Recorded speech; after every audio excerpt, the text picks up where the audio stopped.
In the 26th century, a long war between humans and an extremist alien organization known as the Covenant finally ends thanks to a flimsy treaty. However, Earth's outer colonies are still vulnerable to any alien intrusions. Even though it's supposed to be a time of peace, humans send the ONI, or Office of Naval Intelligence, to keep an eye on the Covenant before they can break the treaty. On the planet Cetera, which has a mostly human population, Lieutenant Commander Locke and his team are sneaking through a forest to follow an alien smuggler called Axel. Suddenly they notice an alien spaceship drop an elite zealot, a species that Locke hasn't seen in years. Axel meets with the zealot to give him a small device that the team analyzes from afar and concludes it has a bomb inside. The team immediately splits up and Ramos manages to capture Axel while the others chase after the zealot. They notice he's running toward the city, so they quickly call for backup. Locke discovers the zealot escaped through a city access tunnel and follows him there, only to suddenly be ambushed. A fight ensues, but they barely get to exchange a few hits before Locke hides behind a door. When he opens it again, the zealot is already gone. The team and backup continue their chase and find the zealot inside the mall, so Locke jumps on top of it and fires a few rounds before asking him for the bomb. However, the zealot says it's only the beginning before jumping and activating the bomb. The alien falls to his death while the bomb releases an energy pulse that covers the entire city, yet at first it seems nothing happened. The team gets ready to leave, but at that moment, civilians around them start showing symptoms of a weird illness, like having difficulty breathing and their veins becoming dark. 2 agents that were too close to the blast are also affected, so their teammates immediately take them to the hospital. At first, Colonel Aiken of the Colonial Guard refuses to let them in because of his dislike of ONI, but Locke changes his mind when he shows him how badly sick the agents are. Aiken doesn't want this weird illness to spread, so he also sends the rest of the team to be tested just in case. All of them turn out to be fine, but as hours pass, more and more sick people come to the hospital and reports continue to arrive of the illness up to 10 kilometers from the blast site. After lots of testing, they finally learn some details. The people are getting sick from a bioagent made with a mutated element they've never seen before, and it's only attacking human DNA. No other species on the planet is sick. It seems the Covenant has found a way to attack humans indirectly, that way they can't be accused of breaking the treaty. This colony is probably a test run, and if it works, they'll go for Earth later. Afterward, the team searches the area and finds the vehicle they used to smuggle the bioagent, but not the pilots. Locke asks Aiken to work together to track down the enemy, so Aiken tells his soldier Macer to take the team to the base. Moments later, Axel is captured and Aiken begins beating him up for information, but Locke cuts in and uses diplomacy instead because he speaks the alien's language. Axel explains he hadn't known what the bomb was, he was just a middleman who got paid to carry things. All he knows is that the bioagent comes from a place everyone avoids and even calls it hell, so the zealots pay others to get it for them. Next, the team traces the vehicle's positioning and learns that the bioagent came from a fragment of the Alpha Halo, one of 7 ring-shaped superweapons. It was destroyed during the war, but a piece of it floated away and ended up orbiting dangerously close to a red giant. There's no record of the bioagent having been in the ring before, but Macer points out that it may have been formed by the supernova-level temperatures of the ring's explosion. A scan reveals that the bioagent isn't found anywhere else in the universe, so they consider blowing the fragment up. However, at that moment they detect another spaceship approaching the ring. Locke calls his superior and gets permission to fly to the ring and capture the smugglers to obtain proof of the Covenant breaking their peace treaty and blow up the bioagent deposit. This will be extra challenging because the red giant's extreme heat is unbearable for humans, so they have to complete the mission during the 16 hours of night the fragment gets when facing away from the star. To have a good chance at succeeding, they'll need the help of the Colonial Guard. Locke rushes to talk to Aiken, only to find him mourning his daughter who just died from the bioagent infection. Eager for revenge, Aiken accepts to help and brings his daughter's bracelet to remember her by. Moments later, the team leaves on a ship called Condor. During the journey, Ramos watches a video on his brace sent by his kids wishing him good luck. The sight of a nuke in the middle of the ship causes an argument over how the ONI and the Colonial Guard do things, but Aiken shuts them up and asks them to work as one unit instead of seeing each other as separate teams. Afterward, Locke reveals to Mace that Aiken used to be a Spartan, a super soldier from a special project by the United Nations Space Command. Eventually they finally arrive at the ring fragment and the ONI soldiers jump out of the Condor thanks to their combat suits, but the Colonial Guard soldiers must rappel down. Macer and the pilot take the ship away while the team starts searching the area, finding it creepy and isolated. Soon they find the smuggler ship, which is empty yet the engine is still warm. It also has its parachute out, which is weird because it seems to be functional. Near the ship, they find a compartment used to store horses that got damaged when it landed and hoof prints leading away from the site. Since spaceships can't land here, the smugglers must use horses to reach the deposits faster. The team follows the prints into a cave and finds 2 smugglers called Eris and Heisel mining the bioagent. The horses make noise when they see the team, causing the smugglers to also see them and run out of the cave. However, the team quickly catches up to them and arrests them. Bringing the horses with the containers too, the team moves to meet with the Condor. However, when the ship comes closer to the ground, it's attacked by a species of alien worms known as Thanolagalo.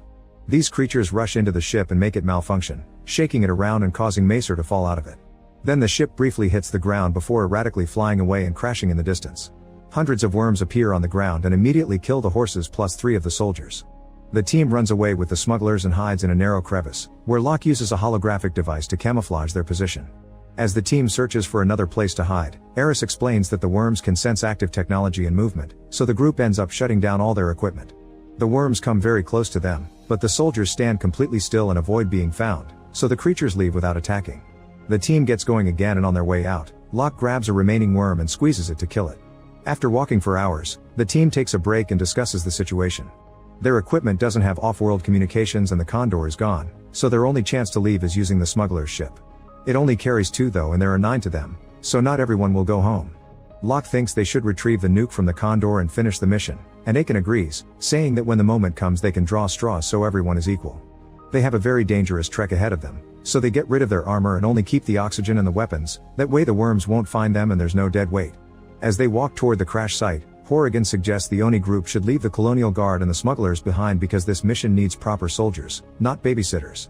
Locke quickly shuts him up and reminds him to behave like a team. The smugglers also take the chance to remind them they're the only ones who can fly the ship.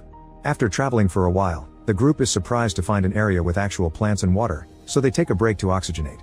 They use their breathers as fast as possible, but when they hear a noise in the distance, they quickly turn them off and get going, unaware that the worms are already tracking their location.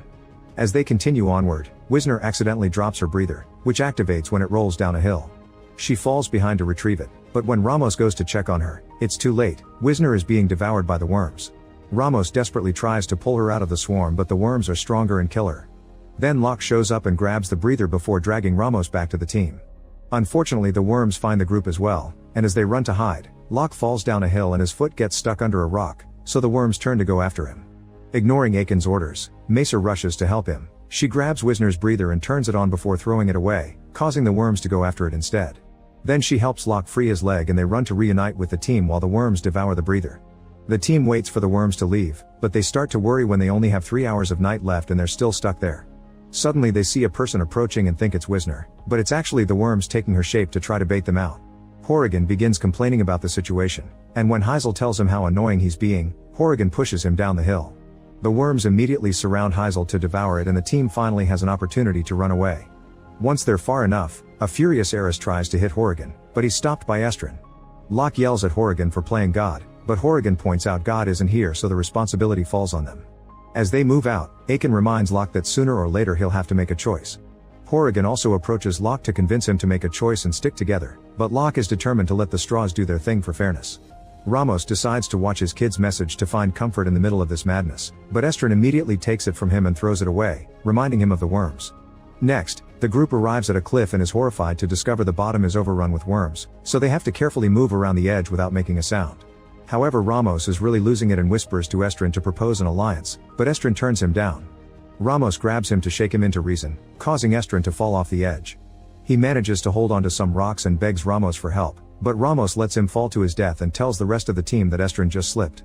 When they finally get off the cliff, Horrigan indirectly tells Ramos he knows the truth and that he doesn't judge him. They sit to take a rest and Horrigan uses the chance to take Aiken's weapon and threaten him into giving up his breather. Locke immediately takes out his own gun to try to make Horrigan back away, however Ramos sides with Horrigan and together they force Locke to yield. Feeling like their own leader has betrayed them, Ramos and Horrigan take everyone's weapons and leave with Eris to make him pilot the ship for them. Macer thinks there's no hope for them, but at that moment Aiken finds the Condor.